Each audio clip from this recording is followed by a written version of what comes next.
हमारी पिछली जो क्लास थी उसमें हम कोशिका विभाजन के एक प्रकार यानी समसूत्री विभाजन या माइटोसिस का विस्तार पूर्वक अध्ययन कर चुके हैं। और आज का हमारा जो टॉपिक होगा वो होगा मियोसिस या अर्धसूत्री कोशिका विभाजन।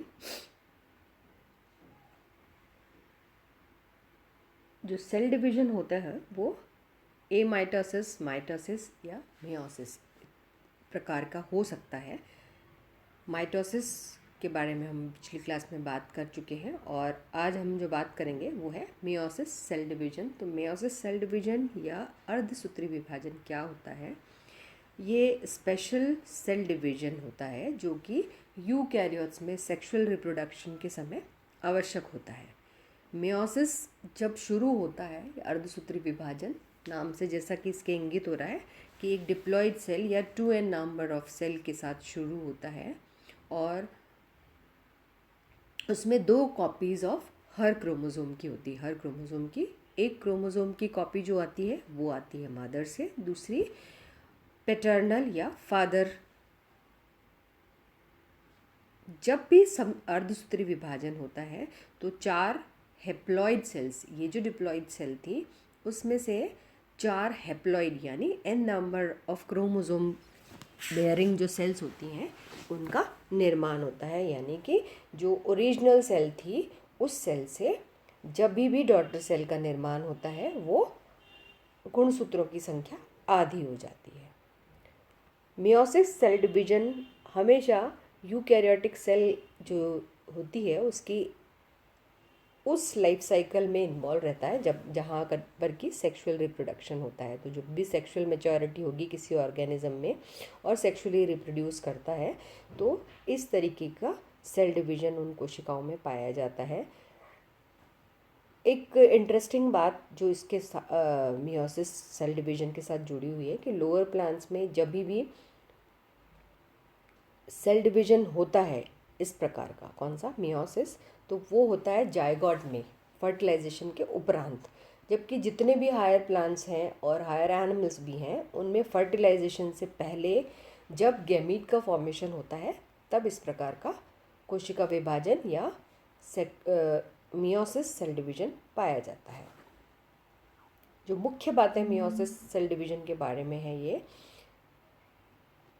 जिसमें कि जर्म सेल्स प्रोड्यूस होती हैं। मतलब मियोसिस सेल डिवीजन के द्वारा जिन कोशिकाओं का निर्माण होता है उनको जर्म सेल कहा जाता है या जनन कोशिकाएं कहा जाता है। मियोसिस सेल डिवीजन 2 मुख्य भागों में बटा होता है, मियोसिस फर्स्ट और मियोसिस सेकेंड। इस मियोसिस डिवीजन को रिडक्शन डिवीजन भी कहा जाता है। अर्धसूत्री विभाजन को रिडक्शन डिवीजन कहने का कारण क्यों होता है? क्योंकि इसमें जो क्रोमोसोम का नंबर है वो अपनी पेरेंट सेल से आधा रह जाता है, डॉटर सेल्स की अगर बात की जाए तो उनमें। यानी कि ओरिजिनल जो सेल है वो डिप्लॉयड होती है और जब डॉटर सेल्स का निर्माण होता है तो वो हेप्लॉइड नंबर ऑफ क्रोमोसोम के साथ होती है। डॉटर सेल्स में हाफ नंबर ऑफ क्रोमोसोम जो होते हैं वो ओरिजिनल सेल से होते हैं, इसलिए उसको हैप्लॉइड सेल कहा जाता है। फलस्वरूप गैमीट्स का यानी कि अंडे या स्पर्म का निर्माण होता है। मेल्स में टेस्टिस में इस तरीके का सेल डिवीजन पाया जाता है।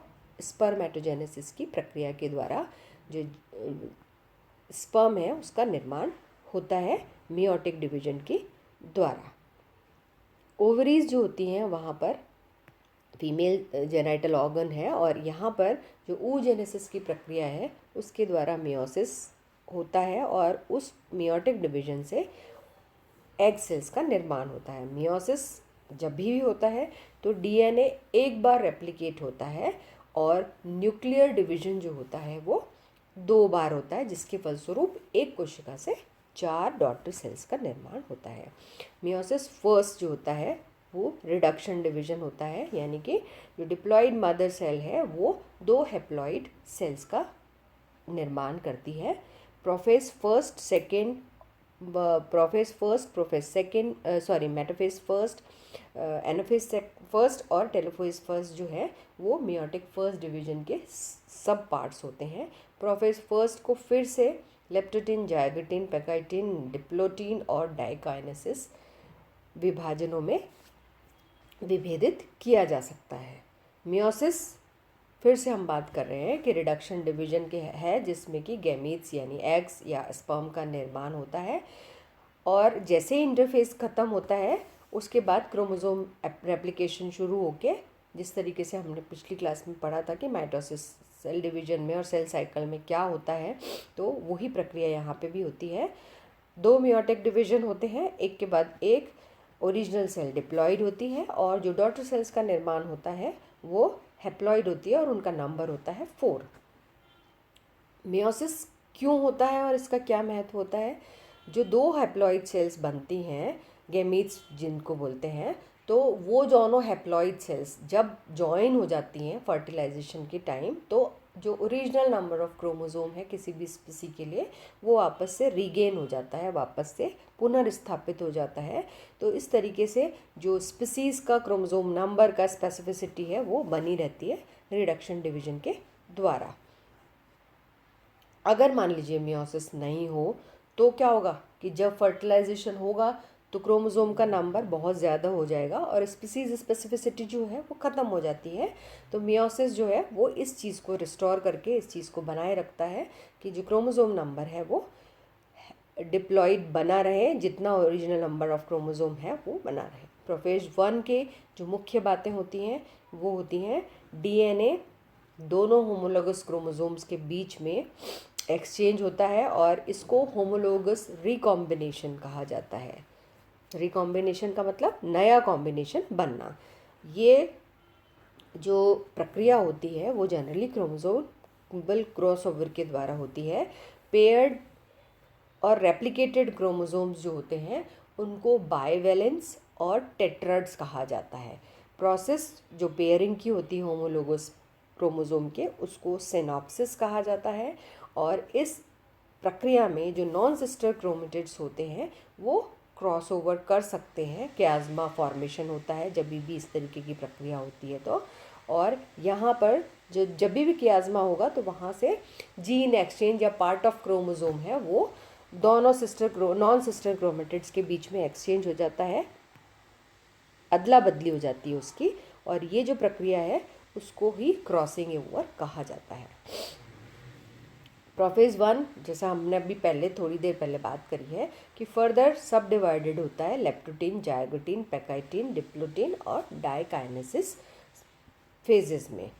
ये ओवरव्यू है एक प्रोफेज 1 के लिए कि जो फिज़िकल चेंज होता है क्रोमोसोमल पीसेस का। लास्ट वाली जो स्लाइड है उसमें आप देख सकते हैं कि एक होमोलोगस क्रोमोसोम जो है, एक पेयर ऑफ होमोलोगस क्रोमोसोम्स को दिखाया गया है, एक ब्लू से रिप्रेजेंट हो रहा है, दूसरा रेड से, और जब क्रॉसओवर हो जाता है सिनेप्स फॉर्मेशन के बाद तो क्या होता है कि पार्ट ऑफ क्रोमोसोम एक्सचेंज हो गया है, यानी ब्लू वाला जो पार्ट है वहाँ पर रेड वाले क्रोमोसोम का पार्ट आ गया है और उतना ही पार्ट जो रेड वाले क्रोमोसोम पे ब्लू वाले का है वो चला गया है। एक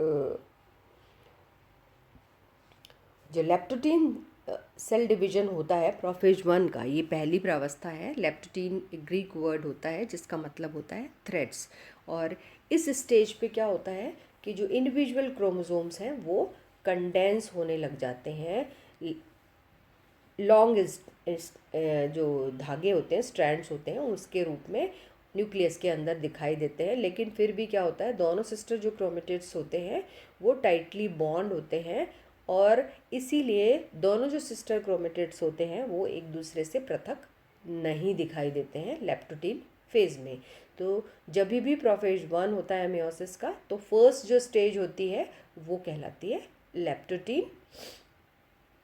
सेकेंड जो फेज होती है उसको कहते हैं जाइगोटीन स्टेज, जाइगोनिमा भी कहा जाता है इसको। और ये जो डिराइव्ड है वर्ड वो होता है, व्युत्पत्तित होता है ये ग्रीक वर्ड जिसका मतलब होता है पेयर्ड थ्रेड्स। जाइगोटीन जब भी होता है तो क्रोमोसोम्स लाइन अप हो जाते हैं एक दूसरे के साथ, होमोलोगस क्रोमोसोम्स जो होते हैं वो, और कंबाइंड होमोलोगस क्रोमोसोम्स अब क्या कहलाते हैं, बाइवेलेंस। 2 थ्रेड्स दिखाई दे रहे हैं, ये देखिए हर क्रोमोसोम में, ये homologous chromosome of homologous chromosomes हैं जो कि पेयरिंग कर चुके हैं और हर क्रोमोसोम में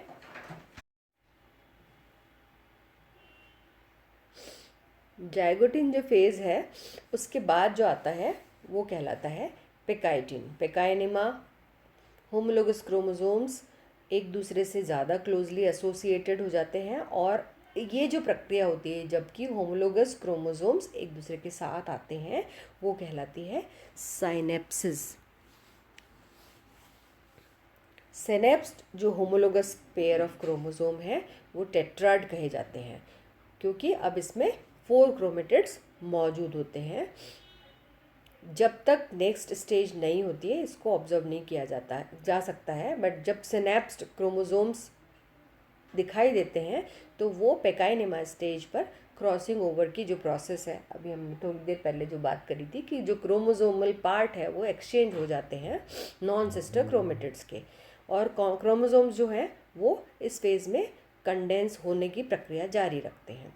नेक्स्ट जो फेज़ होता है वो होता है डिप्लोटीन। डिप्लोटीन स्टेज जो होती है उसको डिप्लोनिमा भी कहा जाता है और इसका मतलब होता है 2 थ्रेड्स। ग्रीक वर्ड से डिराइव्ड है ये वर्ड भी। होमोलोगस क्रोमोसोम्स सेपरेट हो जाते हैं एक दूसरे से थोड़ा सा, और क्रोमोसोम्स थोड़ा सा अनकॉइल हो जाते हैं और कुछ जो पार्ट है उस डीएनए के को उसको ट्रांसक्रिप्शन के लिए अलाउ कर देते हैं। डाइकाइनेसिस जो होता है उस फेज़ में क्या होता है, क्रोमोसोम कंडेंस करते हैं फर्दर, और जब डाइकाइनेसिस की प्रक्रिया होती है ये फर्स्ट पॉइंट होता है मियोसिस का, जहाँ पर कि चारों पार्ट्स ऑफ टेट्रेड्स जो होते हैं वो एक्चुअली विजिबल होते हैं, और इसका मतलब होता है काइनेसिस का मूविंग थ्रू। तो जब ये स्टेज होती है तो होमोलोगस क्रोमोसोम सेपरेट हो जाते हैं एक दूसरे से, और जो क्याज्मा फॉर्म हुआ था वो अब टर्मिनेट हो जाता है, ख़त्म हो जाता है। क्याज्मेटा जो होते हैं वो क्लियरली विजिबल हो जाते हैं। क्रॉसिंग ओवर जो प्रक्रिया है अभी हमने बात करी कि जो पार्ट ऑफ क्रोमोसोम है वो नॉन सिस्टर क्रोमेटिड्स हैं वहाँ पर ट्रांसफ़र हो जाते हैं, एक्सचेंज हो जाते हैं। ट्रांसफ़र तो नहीं कह सकते हैं कि एक नॉन सिस्टर क्रोमेटिड से दूसरे से पहले पे आ जाता है। ड्यूरिंग प्रोफेज 1 जो मियोसिस का होता है तो एक क्रोमेटिड का जो क्रोमोसोम होता है वो दूसरे क्रोमोसोम के क्रोमेटिड से या वाइस वर्सा इस तरीके का एक एक्सचेंज प्रक्रिया होती है और होमोलोगस क्रोमोसोम्स के बीच में होती है। क्रॉसिंग ओवर के द्वारा जो दोनों क्रोमोसोम्स हैं होमोलोगस क्रोमोसोम वो इक्वल सेगमेंट एक दूसरे के साथ एक्सचेंज करते हैं क्रोमोसोम्स के पार्ट का, क्रोमेटिड के पार्ट का। Crossing over first division of meiosis में होता है। ये पूरी की पूरी प्रक्रिया कि होमोलोगस क्रोमोसोम पेयर बने हैं, क्याज्मा बना है और फिर क्याज्मेटा जो है वहाँ पर आपको क्रॉसिंग ओवर दिखाई दे रहा है। और लास्ट जो डायग्राम है उसमें आप देख सकते हैं कि जो क्रोमेटिड के सेगमेंट्स हैं वो एक्सचेंज हो गए हैं। इम्पॉर्टेंस क्या होती है क्रॉसिंग ओवर की? Crossing over non sister chromatids जो होमोलोगस क्रोमोसोम्स के हैं उनके बीच में होता है। तो जब भी क्रॉसिंग ओवर होता है तो नए कॉम्बिनेशन जो होते हैं वो बनते हैं। मियोसिस की ये सबसे इम्पॉर्टेंट इवेंट होती है क्योंकि इसके द्वारा वेरिएशंस प्रोड्यूस होते हैं ऑफ स्प्रिंग्स में, मतलब एक जनरेशन से दूसरी जनरेशन की तरफ जो अंतर दिखाई देते हैं, वेरिएशन दिखाई देते हैं, वो इसी प्रक्रिया के फलस्वरूप होता है।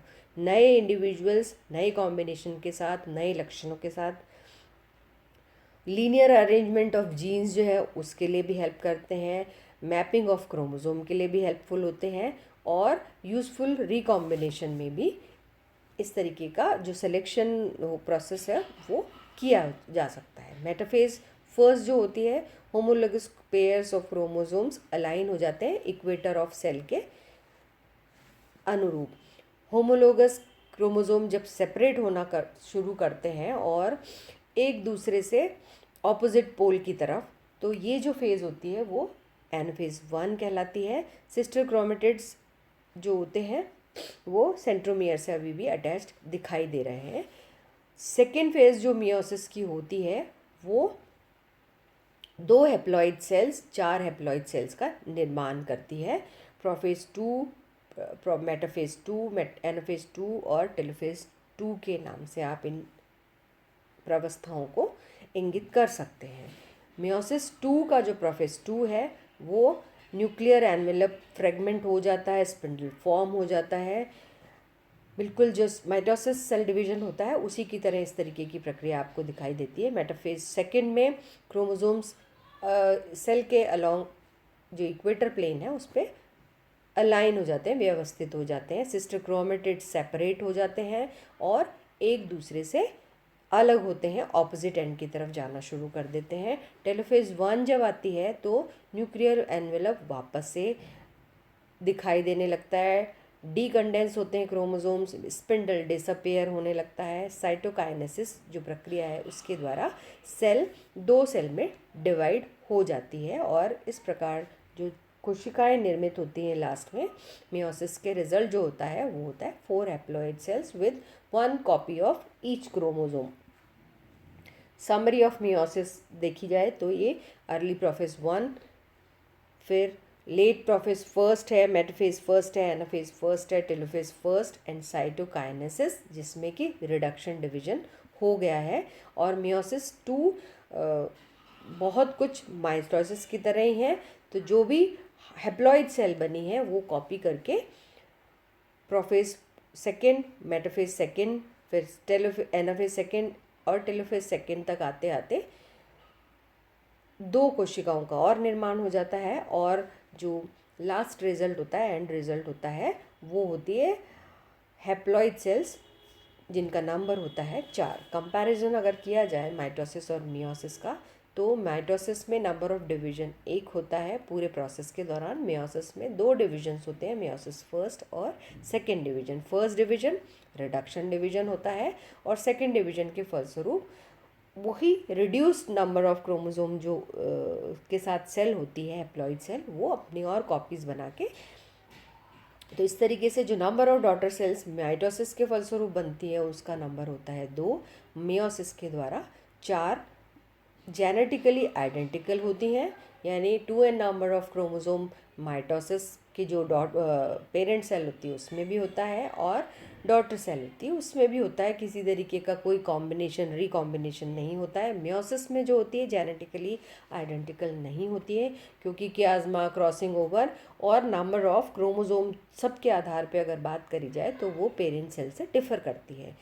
क्रोमोसोम्स का नंबर सेम एज पेरेंट होता है माइटोसिस में, जबकि मियोसिस का बात करी जाए तो पेरेंट से हाफ हो जाता है। सोमेटिक सेल्स में माइटोसिस डिवीजन होता है जबकि जर्म सेल्स में मियोसिस डिवीजन होता है। थ्रू आउट लाइफ ग्रोथ और रिपेयर का जो काम होता है वो माइटोसिस सेल डिवीजन के द्वारा होता है, जबकि मियोसिस सेक्सुअल मैच्योरिटी पर होता है और इसका काम होता है सेक्सुअल रिप्रोडक्शन में मदद करना। Thank you.